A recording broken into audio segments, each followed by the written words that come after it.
Olá pessoal, tudo bem com vocês? Muito bem-vindo ao nosso canal Um Dedinho de Prosa. E hoje eu queria apresentar para vocês algo muito legal. Nós fizemos uma palestra sobre saúde e saúde dentro do meio religioso.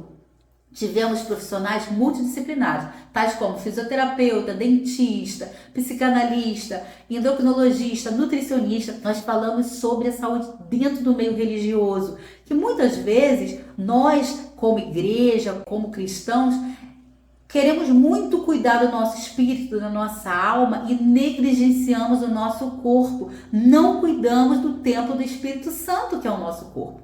E nessa palestra a gente veio falar justamente sobre isso, a necessidade de cuidar do templo do Espírito Santo. Vem comigo assistir essa palestra?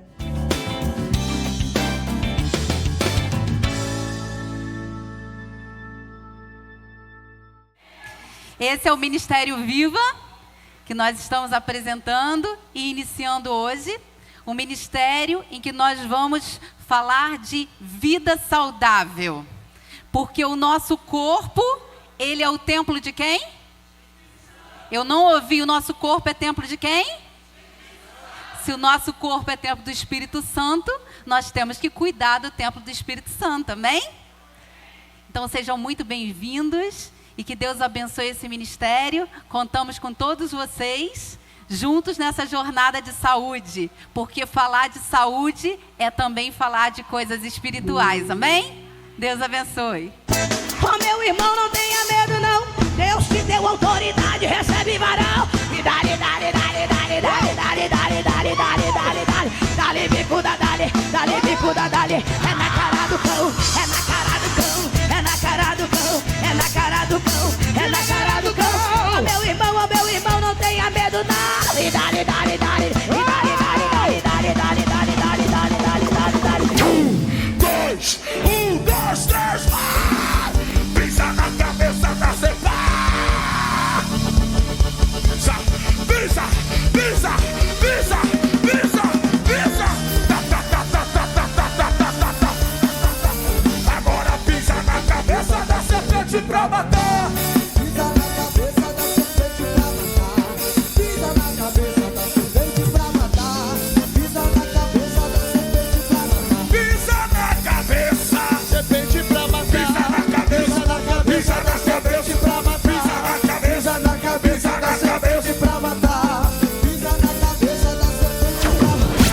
Divisa de fogo, varão de guerra, ele desceu na terra, ele chegou pra guiar. Divisa de fogo, varão de guerra, ele desceu na terra, ele chegou pra guiar. Divisa de fogo, varão de guerra, ele desceu na terra, ele chegou pra guiar. Divisa de fogo, varão de guerra, ele desceu na terra, ele chegou pra guiar. Eu sei que sempre esteve aqui, eu sei que nunca me deixou, eu sei, por isso eu vou continuar, eu não vou mais parar.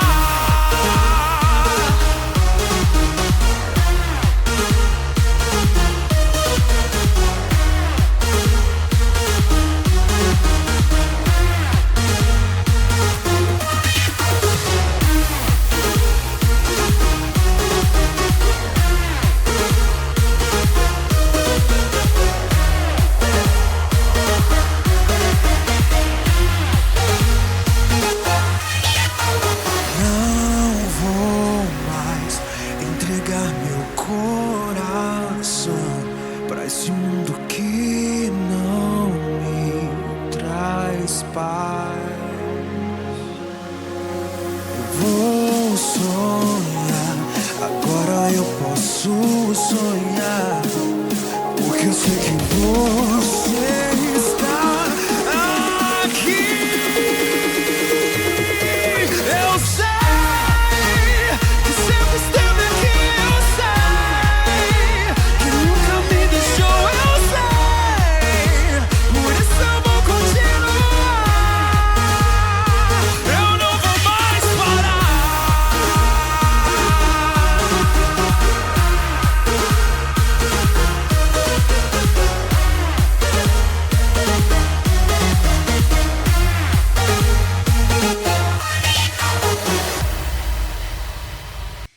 Queridos, como eu comecei a falar no início do culto, nós sabemos que o nosso corpo, ele é templo do Espírito Santo, e a palavra do Senhor diz isso. Por isso que nós escolhemos ter esse ministério na igreja, porque nós entendemos que não adianta só a gente falar da parte espiritual, né? Fazer jejum para crescer espiritualmente, né? E o nosso corpo?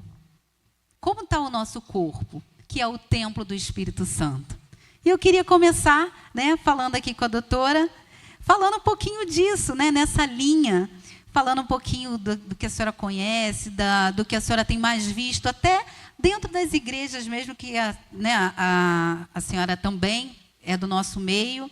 Fala um pouquinho para nós sobre essa debilidade, né, essa preocupação nos dias de hoje, que muitas pessoas não estão preocupadas como deveriam, né, doutora? Boa noite a todos, agradeço a oportunidade. É muito importante, né, a gente estar falando desse assunto, porque dentro das igrejas a gente brinca sempre assim, a gente até brinca, né, que crente não bebe, mas crente come, né? E aí a gente acaba meio que satirizando uma dor que a gente tem, na verdade. Porque quando a gente está em desequilíbrio, e a gente sabe que o homem, desde o Éden, quando decaiu, ele está em total desequilíbrio, né? A natureza está em desequilíbrio. Então, aquilo que era para ser natural ao homem, se transformou em uma coisa antinatural. Então, por exemplo, a gente vê hoje a maior dificuldade dos nossos dias, quem tem filho aí sabe bem o que eu estou falando, que é no quesito alimentação, né? Coisas que eram para ser naturalmente saudáveis, boas, agradáveis, né? Que Deus criou para nos trazer saúde, hoje são vistas muitas vezes como um castigo. Então, na minha área, né, dentro da endocrinologia, a maior dificuldade que muitas vezes a gente encontra é do paciente entender a responsabilidade que lhe cabe dentro do tratamento. Eu imagino que não só na minha especialidade, né? Eu tenho vários colegas aqui da área de saúde e vão talvez até dizer a mesma coisa. A maior dificuldade hoje é a pessoa entender a responsabilidade que lhe cabe na manutenção da sua saúde, que muitas vezes é uma escolha, né? Muitas doenças que a gente tem agora, nos últimos 50 anos, a gente nunca ouviu falar na medicina. Um exemplo que eu sempre dou para os pacientes é, por exemplo, a famosa gordura no fígado, a esteatose hepática. Era uma doença que a gente não ouvia falar, não existia essa doença há 50 anos atrás. E hoje a gente chama ela, inclusive, de uma das principais causas de cirrose, né? Passando aí o consumo de álcool. E tem a ver com a alimentação antinatural que a gente tem hoje. Então, a gente tem, inclusive, orientações, né? Imagina, nutricionistas estão aqui para não deixar mentir. Na materno-infantil, a gente ensina a mãe ao filho a comer. Uma coisa que, se a gente parar para pensar, as nossas bisavós não tiveram essa dificuldade, né? Então, dentro da medicina, hoje, né, o que a gente encontra é isso. Eu sempre dou um exemplo para os meus pacientes. Deus, ele é perfeito, né? Quando eu tenho essa liberdade de falar, eu sempre uso esse exemplo. Deus não fez um pé de pão. Deus fez o trigo. Deus não fez um pé de suco, ele fez o pé com a fruta, com a sua casca, com a sua polpa, né? E a gente foi modificando isso tudo. Então, essas transformações que a gente foi fazendo trouxeram para a gente algumas doenças, né? Eu não sei se eu posso compartilhar rapidinho só um versículo que me chamou muita atenção, que está lá em Provérbios 3, 7 e 8, e diz assim: não seja sábio aos seus próprios olhos, tema ao Senhor e evite o mal. Isso dará a você saúde ao corpo e vigor aos ossos. Eu acho esse versículo um resumo muito bom daquilo que é ser um cristão genuíno, né? Para a gente, como hoje eu entendo que eu estou falando para um público cristão, eu venho trazer para vocês esse versículo que ele é bem completo ao dizer: não seja sábio aos seus próprios olhos. E muitas doenças, elas sinalizam para a gente muitos anos antes de acontecer.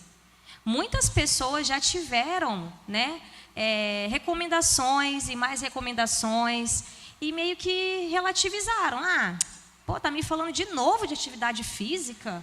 Pô, toda vez que eu vou no médico, a mesma história de que eu tenho que cuidar da minha alimentação, que eu tenho que perder peso. Mas é o que a gente chama de básico bem feito. Todas as vezes que a gente não presta atenção em coisas que no fundo, eu falo isso para todo paciente, no fundo, bem lá, no seu interior, você sabe onde é que você está errando. O que dá para melhorar? Faz o básico bem feito. Tente ter uma boa noite de sono na medida do possível. Tenta tomar um pouco mais de água, né? Come um pouco mais de fruta. Não são coisas que foram feitas para nos castigar. Foram feitas naturalmente para que a gente tenha saúde, para que os nossos hormônios funcionem bem, para que o nosso corpo funcione perfeitamente. Então, é isso. Eu acho que essa questão mais moderna hoje é a maior dificuldade mesmo. Com certeza. E não sei se vocês leram aqui no começo do nosso slide, palavras do nosso pastor Arthur, né? As frases dele que são sempre ótimas. E diz assim: hoje desembale menos e descasque mais. Oh, mas isso não é minha não, tá? Eu ouvi isso em algum lugar. Ah, entendi. Tá. Outra... Esse negócio que eu também que colocaram no vídeo, dizendo que eu falei, seja um templo do Espírito Santo e não uma catedral, não me processa por isso também, porque a frase não é bem minha, entendeu? É só a ideia. Então, continuando falando de alimentação, a doutora falou de alimentação simples, né, doutora? E sempre que a gente fala assim em dieta, né, a Ádila e a Érica, que são as nutricionistas, e a gente fala em dieta, fala, não, dieta é muito caro, não dá para fazer dieta, não está dentro do meu orçamento, né? Tudo de dieta é muito caro. Eu acredito que vocês também ouçam isso sempre no consultório, quando alguém, né, doutora, também, né? E aí, não, é muito caro, não dá para mim. É tão caro assim você viver uma vida saudável?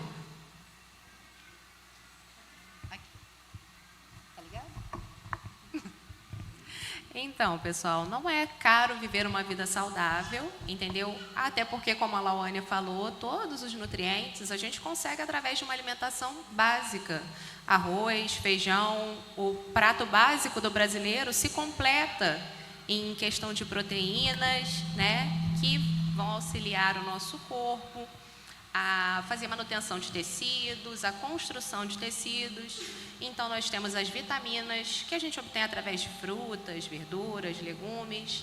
Também são essenciais para que a gente consiga realizar alguns processos no nosso corpo também, né? Internamente falando. E realmente essa parte do desembale menos e descasque mais é, como a Ádila falou, o nosso mantra da nutrição. Hoje em dia a gente tem muito acesso fácil a alguns produtos alimentícios, né? E outro ponto que a gente escuta bastante no consultório é que sempre que alguém chega lá quer alguma coisa prática. O prático é o que a gente mais escuta. Mas por que não é prático descascar uma banana? Por que não é prático tirar uma uva do cacho e comer? É simplesmente uma questão realmente de escolhas. E são escolhas que, a longo prazo, só tem bem para fazer para a gente em questão de doenças, em questão de recuperação, né? E vou deixar a Ádila falar um pouquinho também. Deixa eu só complementar, já que a Ádila vai falar. A Ádila também é especialista em materno-infantil. Então, eu queria que você falasse um pouquinho para a gente dessa questão. Tem tantas crianças, né? A nossa igreja ela é florida de crianças. Eu acho que é importante também para os pais ouvirem um pouquinho dessa questão alimentar. Primeiramente, obrigada pelo convite. É uma honra estar aqui com vocês, compartilhando um pouquinho, falando um pouquinho sobre saúde. Como as colegas já falaram, não é difícil se alimentar de forma saudável. Mas tem coisas que precisamos ficar atentos. A indústria ela quer nos vender algo como saudável e às vezes não é. Eu posso falar uma marca aqui? O Nesfit, por exemplo. Quem já não viu no supermercado, né? E falar, nossa, é um produto fit. E não é. Às vezes, quando a gente quer comer um biscoitinho, é mais fácil comer um biscoito recheado do que comer um Nesfit. E, como a Fernanda disse, eu tenho uma filha de 3 anos. A Alicia nasceu com uma alergia alimentar. Ela é alérgica à proteína do leite, a PLV. E quando eu comecei a estudar sobre a materno-infantil, eu não sabia que eu ia passar isso dentro de casa. E é muito difícil assim, para a mãe viver a realidade. Porque eu estava amamentando e para eu continuar amamentando, eu teria que retirar qualquer leite, qualquer derivado de leite e o leite da minha alimentação. Hoje a Alicia faz tratamento, mas a alimentação dela é muito regrada. Assim. Ela fez a introdução alimentar a partir dos 6 meses, que é algo muito importante, que poucas pessoas sabem, que a alimentação para uma criança ela tem que começar a partir dos 6 meses. Não é 4, não é 5, é 6 meses. Porque é quando a microbiota da criança está preparada para receber o alimento. E sal também, a partir de 1 aninho de idade, açúcar a partir de 2 anos de idade. Isso pode parecer uma besteira, mas é só um biscoitinho, é só uma balinha, mas isso vai mudar totalmente a qualidade de vida de uma criança. Vai mudar lá na frente como ela enxerga a alimentação, como ela vai ter uma vida mais saudável, como que ela vai passar isso até para a família e para os coleguinhas. Hoje, a Alicia, na escola, ela já consegue falar para os amigos: eu não posso comer isso porque eu sou alérgica à proteína do leite. Impressionante. Ela pergunta: é vegano? Com 3 aninhos. Então, a importância da introdução alimentar desde pequenininho é justamente para isso, para a gente criar adultos mais saudáveis, para ter um trato assim com a alimentação de forma mais bonita, sabe? De forma, como que eu posso dizer? Para a gente olhar o alimento, como as amigas falaram aqui, não é difícil. A gente tem que cuidar do nosso corpo, porque o nosso corpo é templo e morada do Espírito Santo.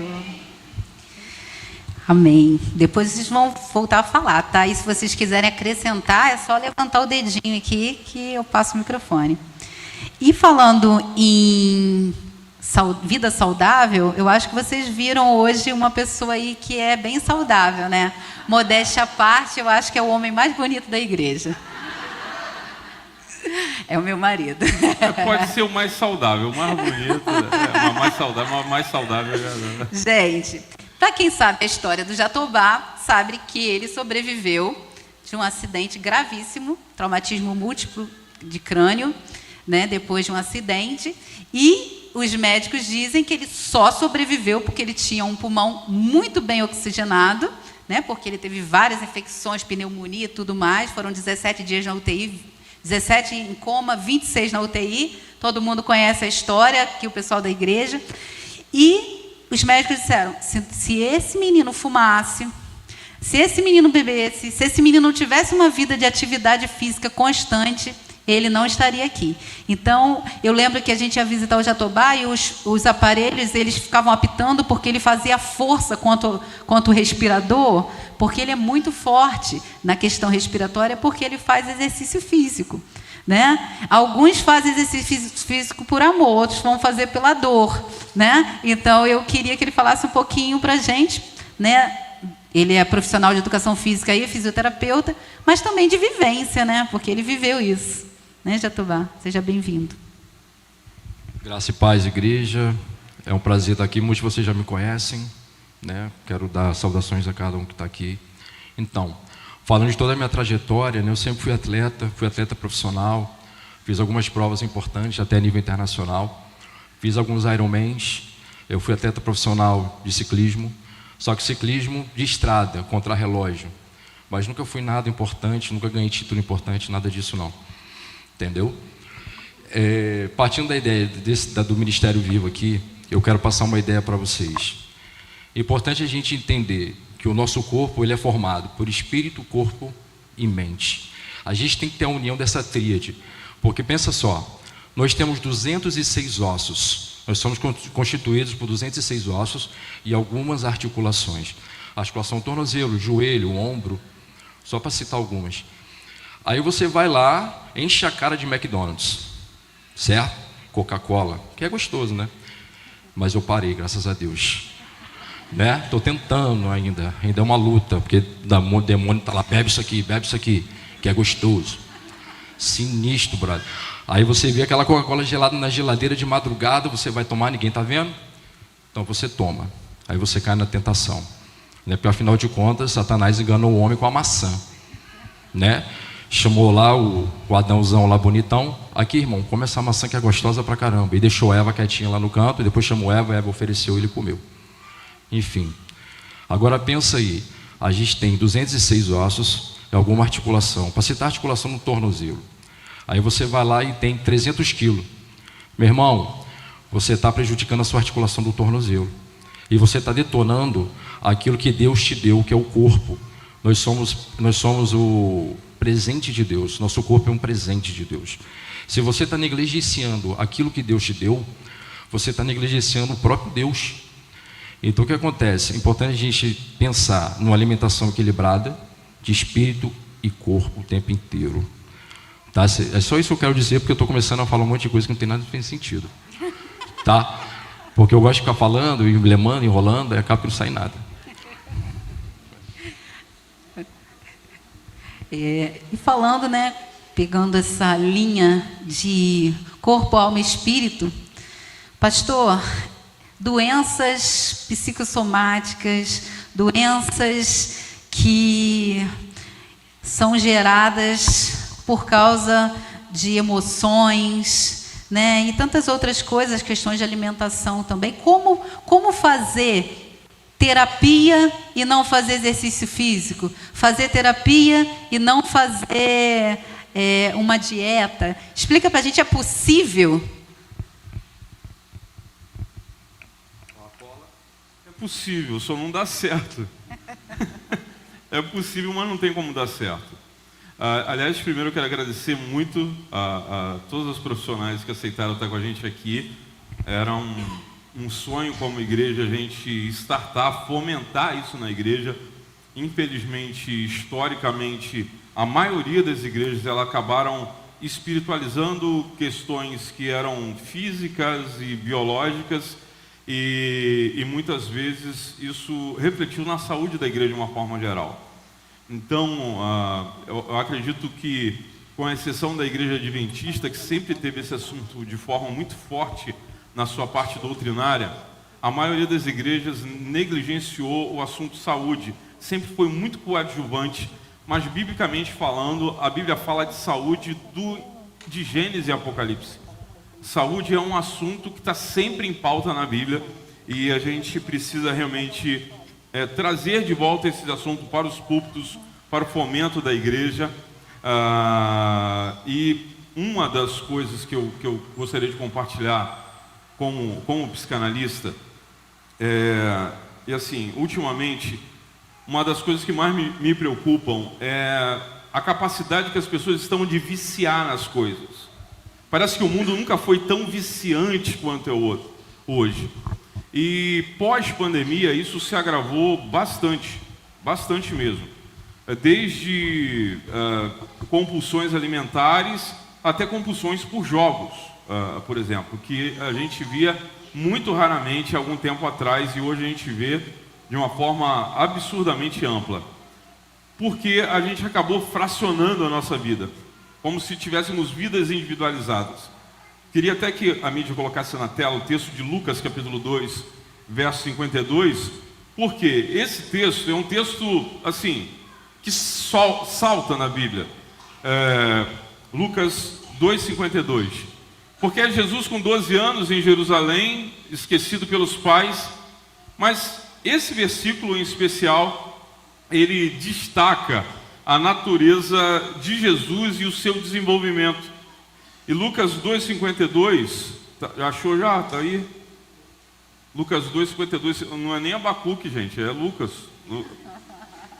Lucas 2,52, vai. Só para a gente ler junto, não vai não, deu tilt. Por isso é importante você estar com a sua Bíblia no seu celular. Diz assim, o texto é muito conhecido. E crescia Jesus em sabedoria, estatura e graça diante de Deus e dos homens. Mostra o quanto holística era a visão bíblica. Jesus crescia em sabedoria. Sabedoria é a correta aplicação da inteligência. Inteligência emocional, hoje chamada de inteligência emocional. Jesus estava crescendo emocionalmente. Jesus crescia em estatura. Biologicamente, Jesus era um adolescente, borbulhando de hormônios como qualquer outro adolescente. Jesus crescia em graça. Ele estava se desenvolvendo espiritualmente, se preparando para o ministério que ia começar aos 30 anos de idade. E Jesus se desenvolvia socialmente. As nossas relações sociais, elas têm alto impacto na nossa saúde emocional e também física. Enfim, é importante entender de que não tem como divorciar uma coisa da outra. Saúde emocional, saúde espiritual, que hoje é tão assim valorizada nas grandes universidades, e saúde física andam juntas. Não tente divorciar uma coisa da outra. Se você cuida de um e deixa de cuidar do outro, você vai adoecer em uma área ou outra, e o corpo todo adoece. Você é uma pessoa só. Você não tem vida espiritual, vida financeira, vida emocional. Você só tem uma vida, e é muito importante que você cuide com muito zelo e muito cuidado. Quero só ler mais um versículo aqui. Efésios 5:29 diz assim: porque ninguém odeia o seu próprio corpo, ou odeia? Tem gente, ninguém odeia o seu próprio corpo, pelo contrário, cada um alimenta e cuida do seu corpo como Cristo faz com a igreja. A analogia do cuidado com a saúde, com o corpo, é a mesma analogia que a Bíblia escolhe para o cuidado de Cristo com a igreja. De Cristo com a igreja. A gente não gosta de receber o cuidado de Deus na igreja? Pois bem, a mesma analogia Deus cria com o cuidado que você tem com a sua saúde e com o seu corpo. Então, entenda de que Deus considera esse cuidado essencialmente muito importante. Falar de saúde também é falar de saúde oral, né? As pessoas negligenciam muito essa parte. Ficam doentes, correm para o médico. Ficam com dor de dente, arrancam o dente. Se fosse assim, né? Eu estou com dor no braço, arranco o braço. Não é? Eu estou com dor no pé, arranco o pé. E aí eu queria que a doutora Cléo e a doutora Claudinha falassem aqui para a gente um pouquinho sobre isso, né? Vocês devem ouvir muito isso. Não, não quero tratar não, eu quero arrancar. Não é isso? Doutora, arranca o dente. Eu tenho tantos, um só vai fazer diferença. Um dente é um órgão, gente. Faz toda a diferença. Bom, todos falamos aqui sobre saúde, alimentação, e nada melhor do que falar onde tudo começa, na boca, né? Para o alimento, né, nutrir o nosso corpo, ele precisa passar pela boca. Então, nós temos que manter os nossos órgãos, né, os nossos dentes, a nossa mucosa, o nosso periodonto saudável. E eu e Cléo, a gente resolveu falar sobre as duas coisas principais, né, que hoje acometem a nossa saúde bucal, que é a doença cárie e a doença periodontal. Bom, falamos aqui, Cléo. Obrigada, Fernanda. Boa noite, gente. Queria agradecer também o convite. É um prazer estar com vocês aqui essa noite. Falamos tanto sobre dieta, né, e tem tudo a ver com a cárie. Né, como a doutora Cláudia falou, né, as duas principais doenças que nós temos dentro da odontologia é a cárie e a doença periodontal, a gengivite e a periodontite. E quanto à cárie, a gente preparou um textinho, né, pensei em algumas perguntas, algumas dúvidas que surgem. Uma pergunta vocês acham que a cárie é uma doença transmissível? Sim ou não? Quem acha que sim? Quem acha que sim? Não. Bem feito. Eu, antes de sair, perguntei para minha mãe, eu falei, mãe, tá treinando com ela, eu falei, mãe, você acha que a cárie é uma doença transmissível? E eu fui assim, bem convincente a ela, sim. E eu, não. A cárie, gente, é uma disbiose. O que é uma disbiose? É um desequilíbrio na microbiota oral. As bactérias que estão envolvidas no processo da cárie, elas já estão na nossa boca. Só que acontece um desequilíbrio por conta de diversos fatores. A cárie também é uma doença multifatorial. Vários fatores precisam estar acontecendo para que aconteça a cárie, né? E dentre esses fatores são o açúcar, especialmente a sacarose, e a placa, o biofilme dental. Então, e outra coisa que é importante é que a presença do flúor, ou melhor, a ausência do flúor favorece esse processo da cárie. Então, 3 coisas são muito importantes quando a gente fala de cárie. A primeira, sem dúvida, é a remoção dessa placa, né, com a escova, o fio dental nos locais onde a escova não chega. O uso do flúor, né, seja na pasta, no dentifrício fluoretado, e na ida ao dentista, né, após a limpeza, a aplicação tópica de flúor. E o controle de dieta, evitar o consumo dos açúcares, né, que cria além de não ser legal para o restante do corpo, mas também favorece essa placa, né, essas bactérias estão ali, é uma placa cariogênica que a gente chama. Enfim. Eu tenho uma dúvida. Assim, é mito ou é verdade que, por exemplo, um dente estragado ou aberto, ele pode infeccionar a ponto de ir, assim, bactérias e vírus para outros órgãos e comprometer mesmo o cérebro? Porque tem uma hora que tu não sabe se é um alarde do dentista ou se é assim, cara, isso é realmente perigoso. É perigoso, é verdade. Uma bactéria, né, a cárie, ela pode levar a uma infecção odontogênica. E o paciente vir a ter quadro infeccioso grave de precisar ficar internado e, às vezes, chegar a óbito. Pode dar uma septicemia e levar a óbito. Sim, isso é muito sério. Tem que realmente tratar, porque ele chega em regiões mais profundas, né? Começa ali no esmalte, dentina, atinge a polpa. E aí, quando atinge a polpa, ele leva o dente a um estado de necrose, morre, tem necrose, tem bactéria, e essa bactéria começa a evoluir um quadro de infecção que chega à parte óssea, que é aí que é o perigoso, né? Que a gente tem a famosa infecção odontogênica. E aí o paciente corre correndo lá do dentista, doutor, eu estou morrendo de dor, quero extrair meu dente, fazer canal. Outra coisa que acontece é a endocardite bacteriana. Essa placa, ela pode se desprender, cair na corrente sanguínea. Pessoas que têm problemas cardíacos, essa placa ela chega no coração e podem levar a óbito. Pode levar a óbito. Acho que a doutora Lawane quer falar. Na verdade, eu queria fazer uma observação. Existia um estudo japonês para se detectar pessoas que viviam mais de 100 anos. Né? Quais eram as características em comum de pessoas que viviam mais de 100 anos no mundo todo? E o maior índice de pessoas que vivem mais de 100 anos está no Japão. E aí, quando eles foram observar, tem 7 sempre o número perfeito, né? Características principais em pessoas que são muito longevas, ou seja, pessoas que vivem muitos anos e de forma saudável. E 2 principais características eram, primeira, pouco consumo de açúcar. E aí, gente, para fazer uma analogia, para ficar bem claro para a gente, é uma coisa que salta aos olhos. Quando Deus fala da terra prometida, ele menciona assim, a terra que mana leite e mel. Ele sempre se referia a essa terra como uma terra de algo muito precioso. E aí ele menciona, para a gente é uma coisa tão comum, né? Pô, leite e mel? Então a gente é muito rico.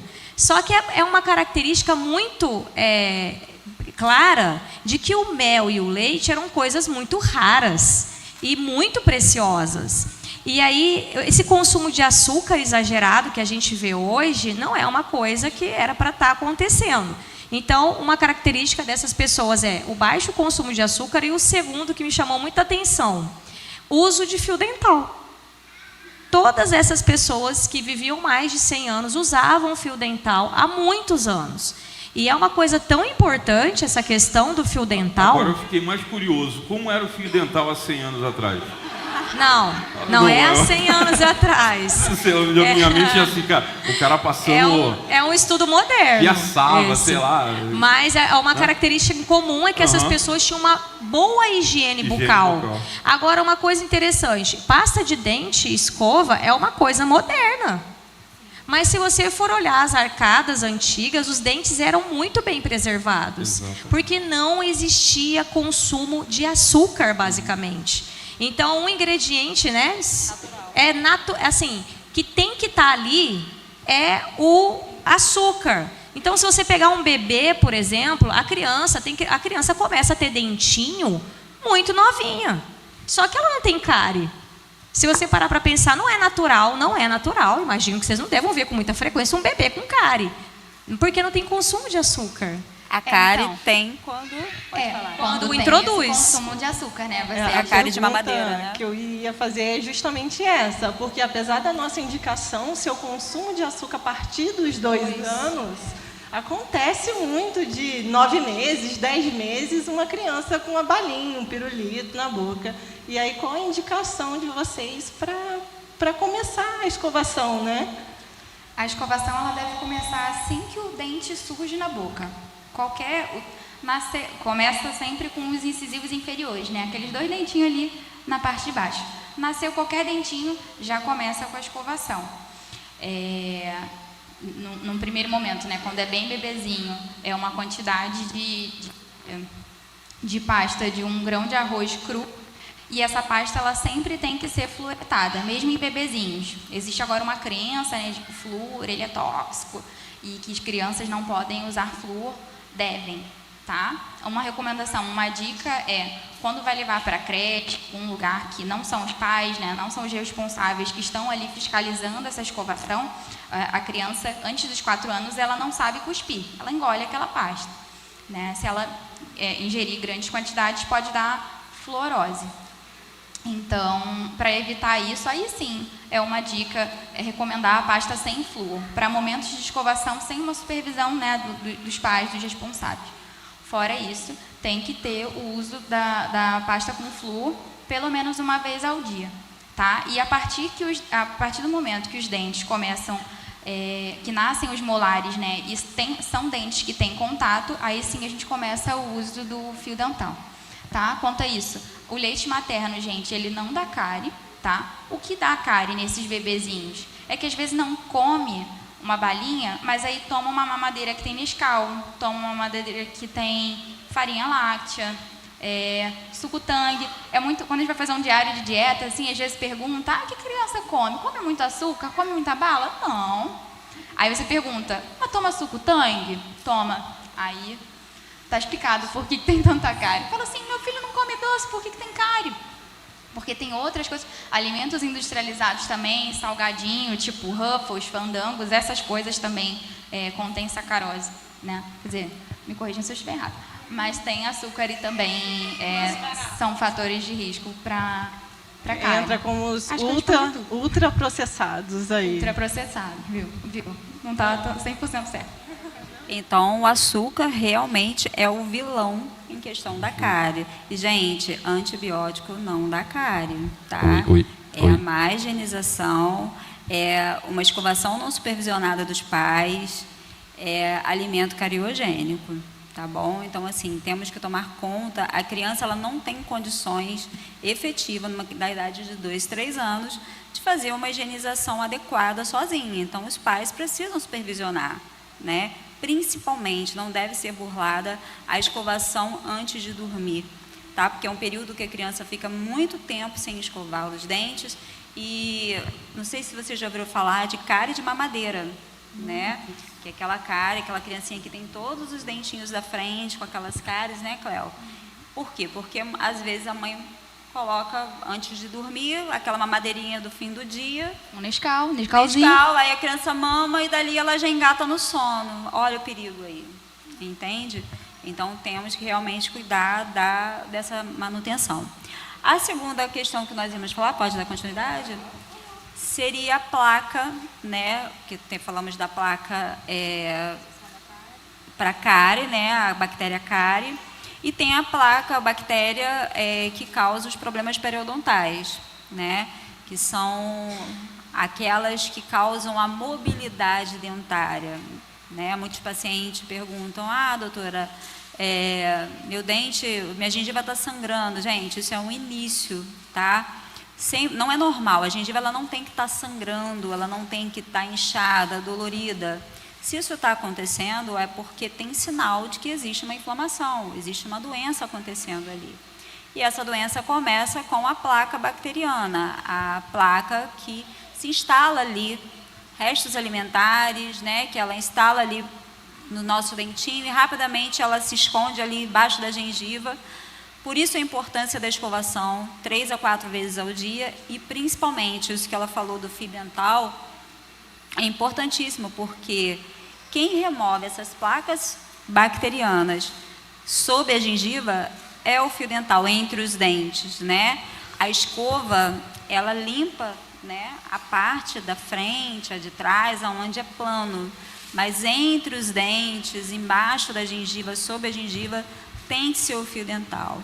Então, pelo menos uma vez ao dia, não pode deixar. É a skincare do dente, gente, antes de dormir, tá? Escovação e fio dental, é a skincare dos dentes. Dentes também precisam ser bonitos e bem tratados.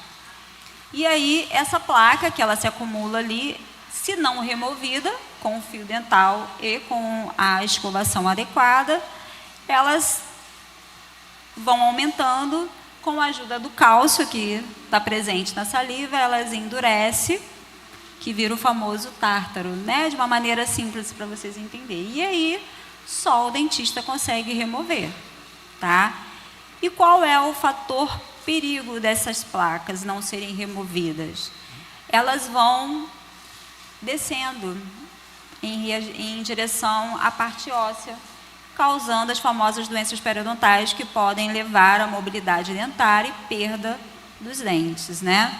Então, assim, a alimentação, higienização ideal é o que vai manter uma vida oral, uma saúde bucal saudável.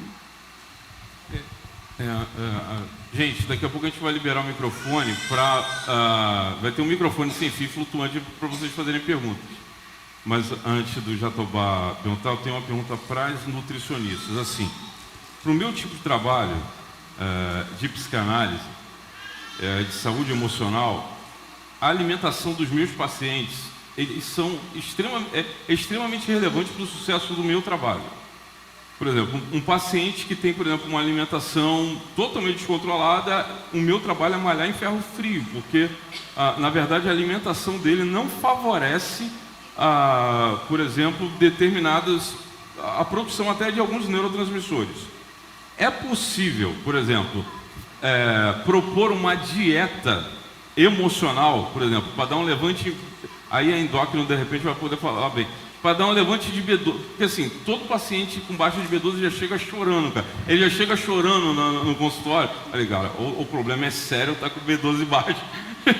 já procura. Porque assim, algumas vitaminas, elas são diretamente ligadas a questões emocionais.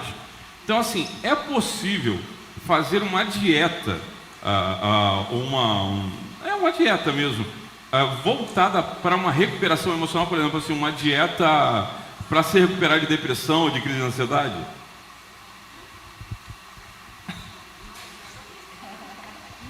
Foge não. Não, é porque eu estou procurando parceiros, entendeu? É porque eu perguntei se queria falar, porque a gente trabalha em cima de exames, né, bioquímicos, no caso. E aí a gente precisa trabalhar na falta de uma certa vitamina, na falta de um certo mineral.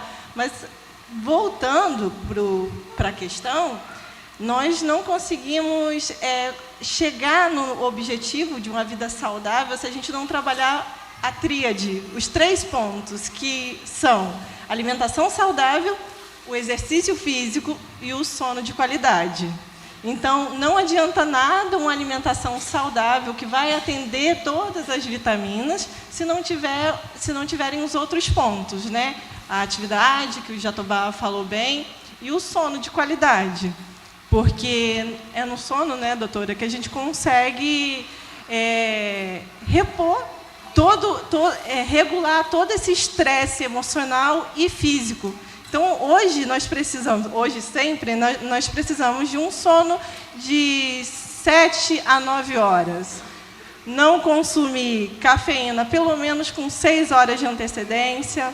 Não consumir alimentos pesados antes de dormir pelo menos 4 horas. Não fazer atividade física. Então, assim, não existe uma fórmula mágica, não existe uma dieta mágica. É um ciclo. Conjunto de coisas. Mas, complementando a sua pergunta, uma coisa que a gente vê com muita frequência, eu verifico muito isso no consultório, e aí existe essa preocupação, né? O médico deve ter essa preocupação de solicitar exames que são fundamentais para o funcionamento do corpo humano. Então, respondendo a sua pergunta, você falou da B12, que é importantíssima, né? A gente tem hoje uma epidemia de deficiência de vitaminas, justamente por essa alimentação moderna, pobre em nutrientes e rica em calorias vazias, que a gente chama, né? Que é basicamente o trigo e o açúcar, né? Que é o que a gente vê hoje. Então, um paciente com deficiência de B12 chega no consultório com algumas queixas que ele não associa.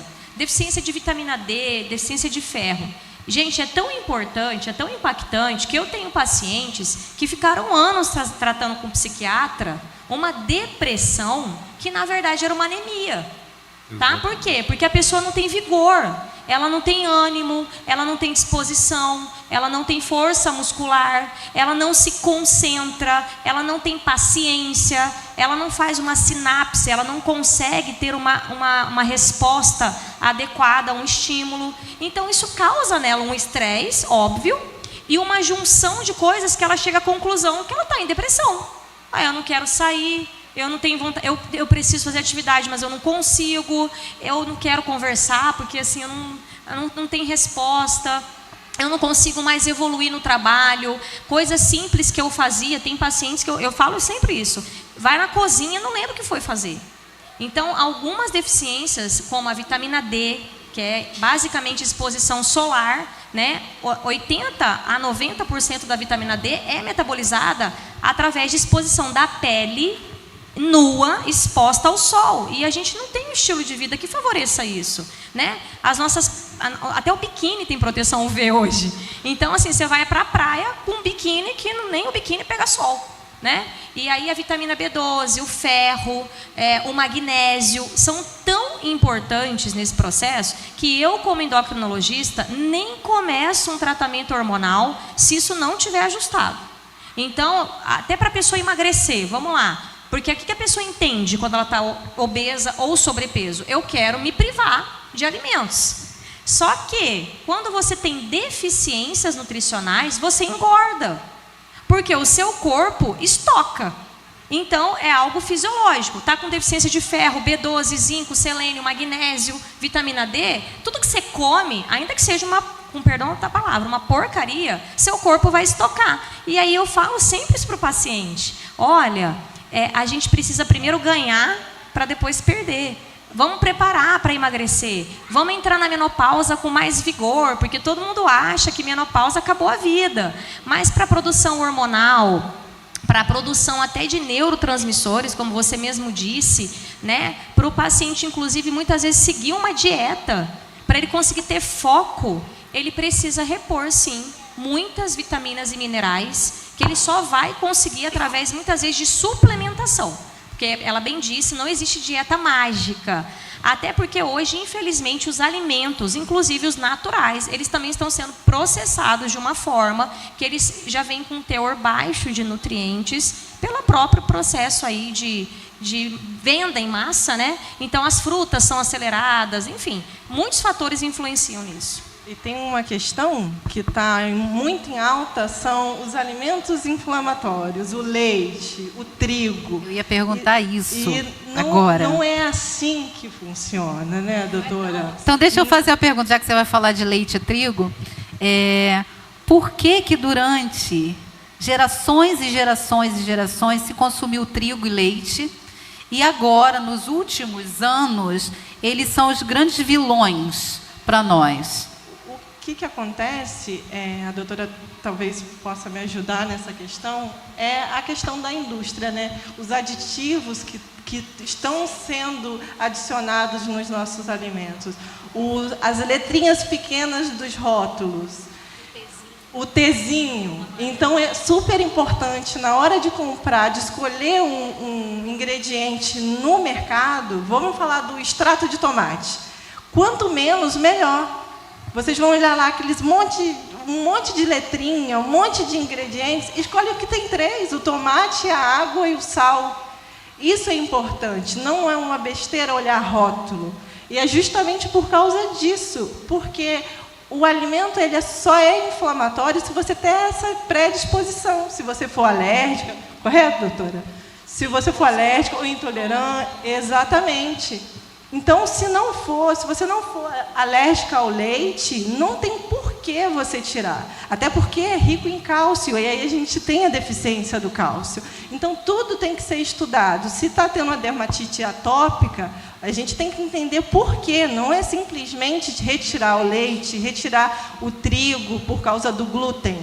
Tudo isso é achismo, tudo isso é a mídia, os blogueiros que colocam aí para a gente comprar a ideia, comprar um curso, comprar uma dieta, e não é bem assim.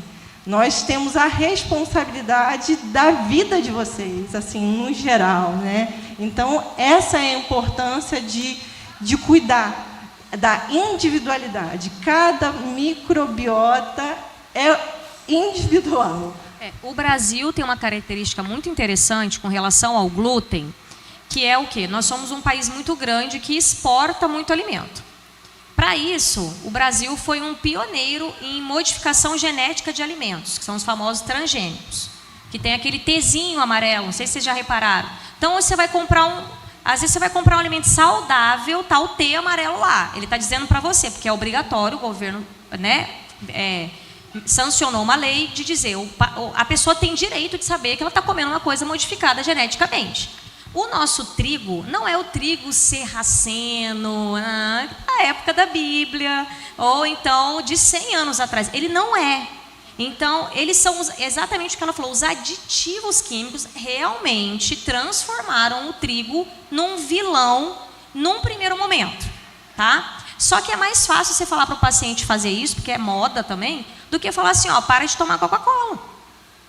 Porque quem é que vai... A pessoa vai sempre escolher alimentos açucarados, processados. Porque a indústria faz isso realmente para te viciar. Então, é muito importante esse tema dentro de uma igreja. Porque a gente fala muito de vício em álcool. A gente fala muito de vício em pornografia. A gente fala muito de vício em cigarro, em drogas. Mas quase ninguém está falando de vício em ultraprocessados, né? Em vício, muitas vezes, de alimentos, que tem gente, eu já vi pessoas falarem, eu não vou passar um final de semana no retiro, porque não vai ter refrigerante. É sério. E assim, um detalhe muito importante com relação ao açúcar, para vocês poderem, assim, visualizar, para exemplificar para vocês como que o açúcar, ele realmente é uma coisa que para o nosso corpo não reconhece açúcar com tanta facilidade, tá bom? Quando um paciente está com câncer, existe um método de rastreio, porque assim, o paciente teve um diagnóstico de câncer. A nossa primeira preocupação é, ele está localizado ou ele já fez metástase? Essa é a primeira pergunta que o médico se faz quando ele dá um diagnóstico de câncer.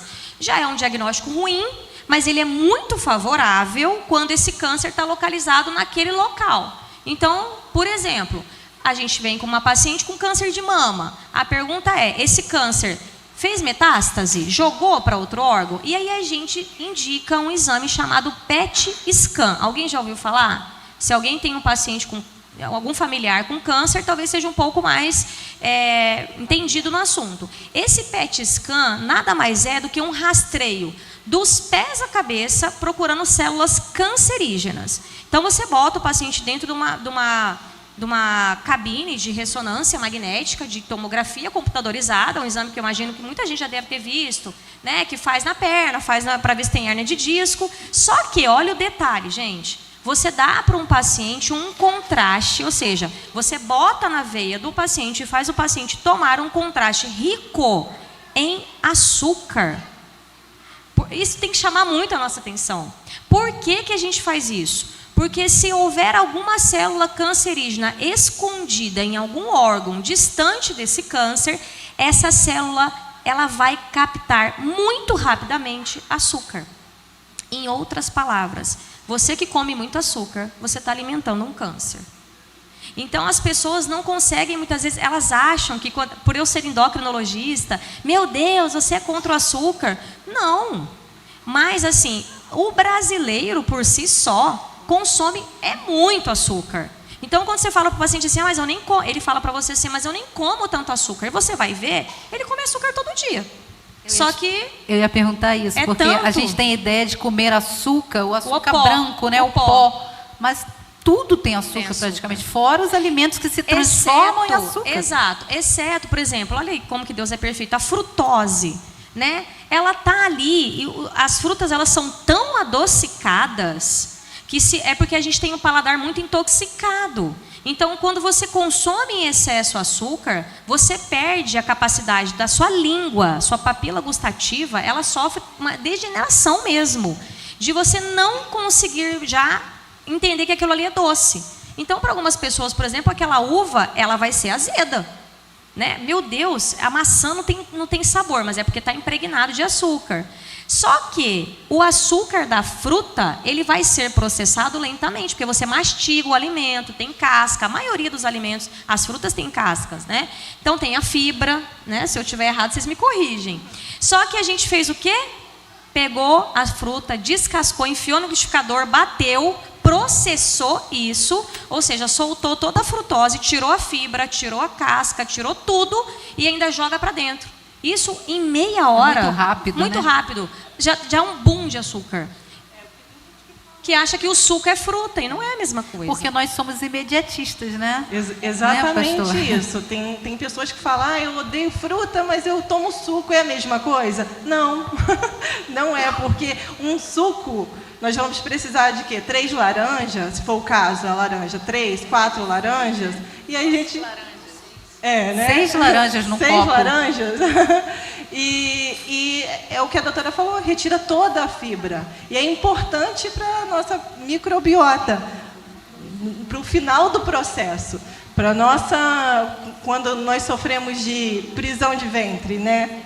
Então, tudo é importante. Não é só, eu não gosto da fruta, eu não gosto de comer a casca. Mas Deus é perfeito. Como a doutora disse, Deus é perfeito em tudo.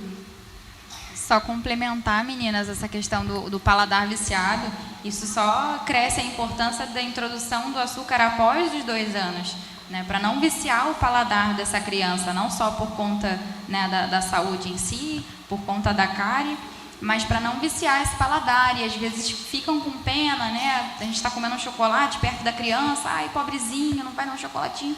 A criança, a gente não sente falta do que a gente não conhece. Ela não, para ela aquilo não importa porque ela não conhece aquilo ainda, né? Se for feito da maneira correta. Então, e até a partir dos 2 anos que essa introdução ela seja gradual, né? Não é que, fez 2 anos agora, toma um brigadeiro. Não. Tenta deixar para quando for numa festinha, né? Inevitavelmente vai chegar numa festa de criança, todo mundo está comendo, a criança não vai comer nunca? Não, né? Nem nós, né? Mas que não seja sempre, que não seja todo dia, que não tenha em casa bala. Tem gente que tem em casa biscoito recheado, bala, pirulito ali em fácil acesso. Aí você fala com a mãe, aí ela fala, não, mas eu falo para não comer. Mas quem comprou? Quem trouxe para dentro de casa? Foi a criança que pegou o dinheiro, foi lá e comprou? Uma vez uma mãe falou que a criança pegou o dinheiro, roubou o dinheiro dentro da bolsa e comprou na cantina da escola, né? Aí já é um outro assunto. Mas assim, que tenha esse controle, né? Perfeito. Tanto na introdução alimentar, porque o consumo de alguns alimentos durante essa fase vai perdurar para o resto da vida dessa criança. Como ela falou, é um livro em branco. A alimentação deles é um livro em branco. Então, cabe a gente regular o que a gente vai colocar ou não colocar, né? Para que eles não tenham acesso. E hoje em dia a gente tem um percentual muito alto de obesidade e também de sobrepeso. que só vem crescendo exatamente por conta dessa alimentação desregrada. Hoje em dia tem muitas informações que vocês vão ter acesso à internet, mas é importante também que vocês tenham filtro no que vocês estão consumindo de conteúdo, porque nem todo blogueiro, nem toda... às vezes a gente vê até profissionais falando coisas erradas, né?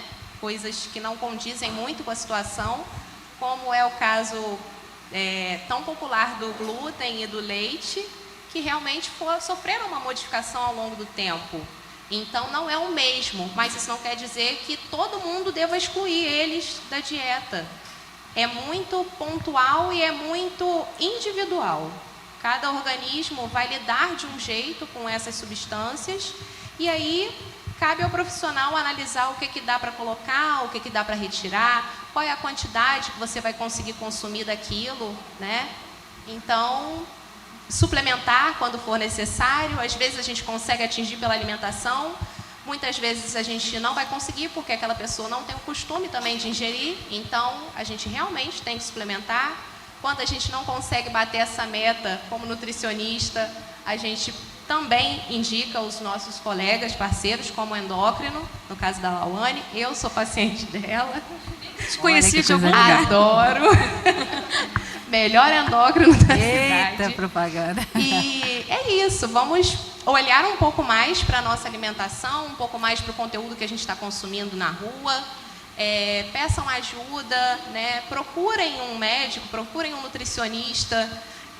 Muitas vezes, uma grande parte das doenças pode ser evitada simplesmente se você procurar um nutricionista para adequar a sua alimentação, né? Mas a gente tem aquele costume já antigo de tratar o que já foi instalado, ao invés de tentar prevenir que aquela doença se instale. Então, é isso. Vamos tentar observar, auxiliar algum colega que às vezes vocês veem que está tendo alguma dificuldade ali, dá um toque, né? Fala. Às vezes a pessoa nem se tocou, nem se ligou naquilo e é uma coisa necessária dela buscar. Gente, eu quero abrir agora para perguntas, tá? Tem alguém que quer fazer alguma pergunta para só se direciona a qual profissional? Olá, boa noite, meu nome é Leandro. Para a senhora que falou sobre a redução do açúcar, no caso seria o industrializado, creio eu. E quanto ao Demerara, o mascavo, seriam mais recomendados ou da mesma forma também que tem que ter cuidado com eles? Excelente pergunta. É uma questão bem pontual mesmo. Açúcar é açúcar. É claro que quanto menos refinado, melhor. Né? Então a gente brinca assim, eu sempre faço uma piada com o paciente. Tem 3 pós que acabaram com o mundo: o açúcar, o sal, o trigo, aí tem o quarto que a gente não se preocupa muito, que é a cocaína. Mas assim, né? Imagino que a gente não tenha tanto problema aqui com isso. Mas o que acontece? O açúcar, claro, quanto mais cru ele for, melhor. Né? Então vamos lá, o açúcar mascavo, ele tem um sabor de cana. Mas veja bem, se a gente observar as coisas na natureza, a gente vai ver que as coisas têm lógica. Cana é um negócio que nasce em qualquer lugar? Não pega igual goiaba, manga. Você não vai ver, porque não era tão comum. Deus é perfeito. Na natureza, Ele criou o açúcar mais acessível, mais saudável. O mel é o que a gente tem de mais doce na natureza, mas é fácil de achar? Não é. Quando a gente acha tem abelha. Então já é um sinal de que não é para a gente estar consumindo. Então, como é uma coisa que foi processada, quanto menos, melhor. Mas olha só, hoje a dúvida do paciente muitas vezes nem é o açúcar, que é até melhor do que o adoçante. Venhamos e convenhamos. Porque como a indústria não brinca, o que ela fez? Beleza, não pode açúcar, tá aqui o adoçante. E tem muito paciente que jura que não consome açúcar porque está botando a gotinha lá. Só que é extremamente químico. E hoje, porque já tem 20, 30 anos, já tem estudos saindo agora, mostrando para a gente que é pior um paciente consumir determinados tipos de adoçantes do que açúcar. Então, às vezes, eu tenho um paciente diabético, eu falo para ele, vamos lá, Tá, prioriza então, demerara. Mas assim, é melhor tirar, porque vai impregnar o paladar, entende? Mas tem. Quanto mais natural ele for, até quanto mais escuro ele for, melhor. Quanto mais refinado, mais fino mesmo, e mais branco, mais aditivo ele tem. Tanto que se você reparar, e você comprar um açúcar demerara, e você comprar o açúcar refinado, você pega... Isso é uma dica que eu dou para o paciente, tá bom, gente? Porque assim, também não é assim, também não pode nada. Vai por partes, coloca um hábito bom, para você retirar um ruim, é mais fácil você colocar um bom. Então, um conselho, né? Eu costumo adoçar o meu cafezinho com açúcar refinado. Muita gente faz isso ainda. Então, compra o demerara. Quando você colocar a mesma quantidade, você vai perceber que o demerara, o orgânico ou o açúcar mascavo, ele não vai adoçar tanto.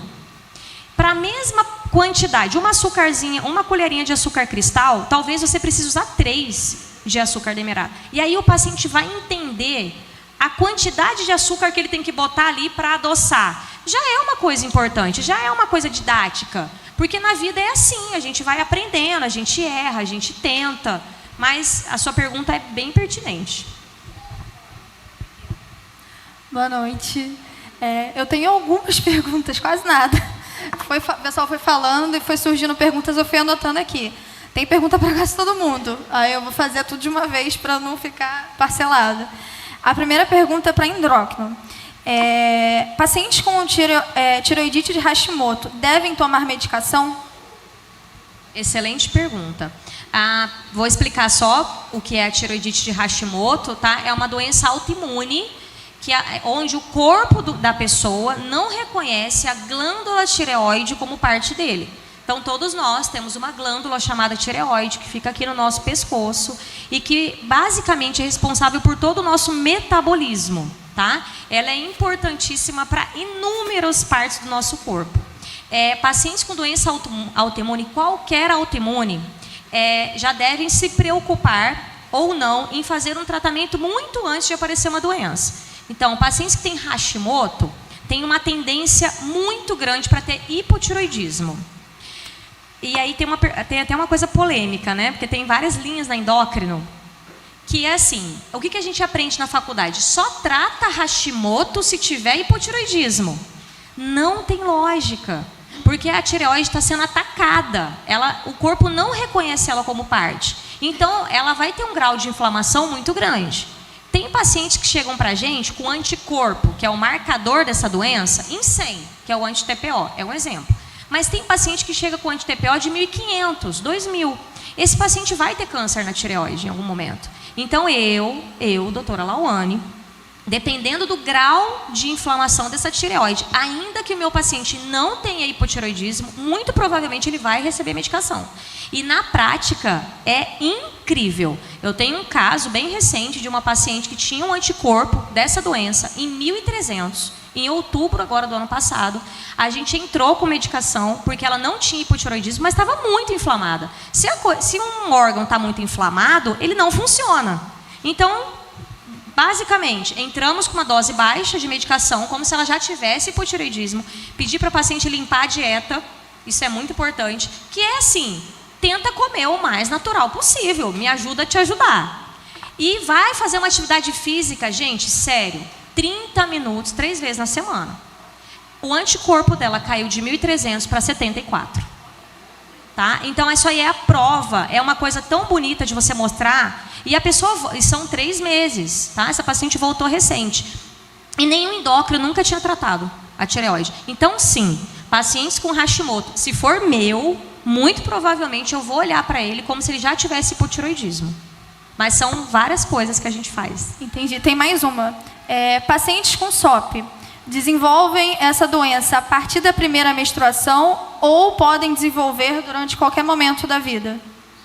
Na infância, por exemplo? Tá. A SOP é a síndrome do ovário policístico, né? A sigla de síndrome de ovário policístico. Não, é muito provavelmente quando entrar na puberdade, porque ela está intimamente relacionada com os hormônios da puberdade.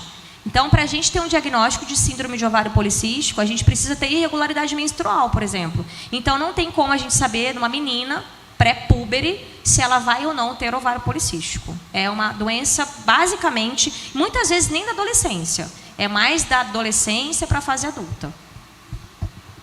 Mais alguma pergunta?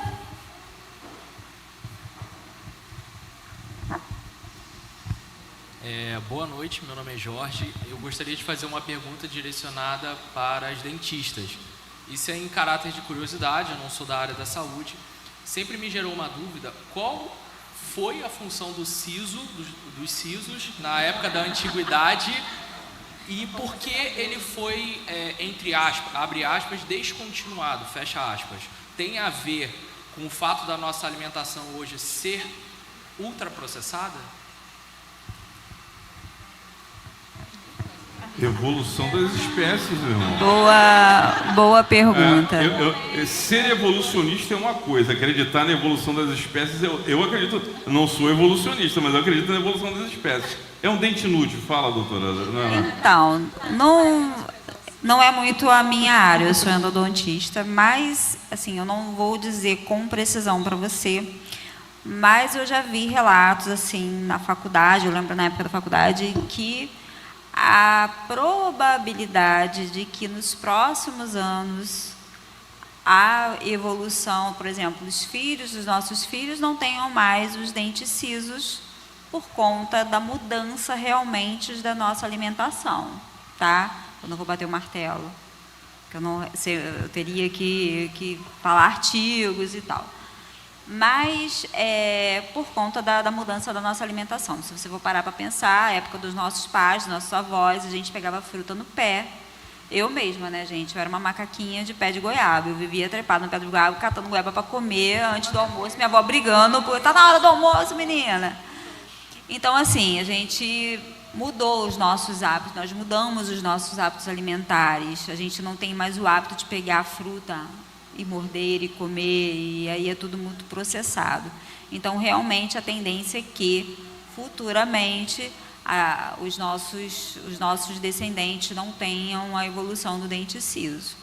Todos esses profissionais que trabalham dentro da área da saúde de alguma maneira, que Deus possa fortalecê-los, foram importantíssimos, linha de frente na pandemia, e são essencialmente importantes nesse momento onde a gente precisa de cuidado para a nossa saúde. Estenda suas mãos para cá.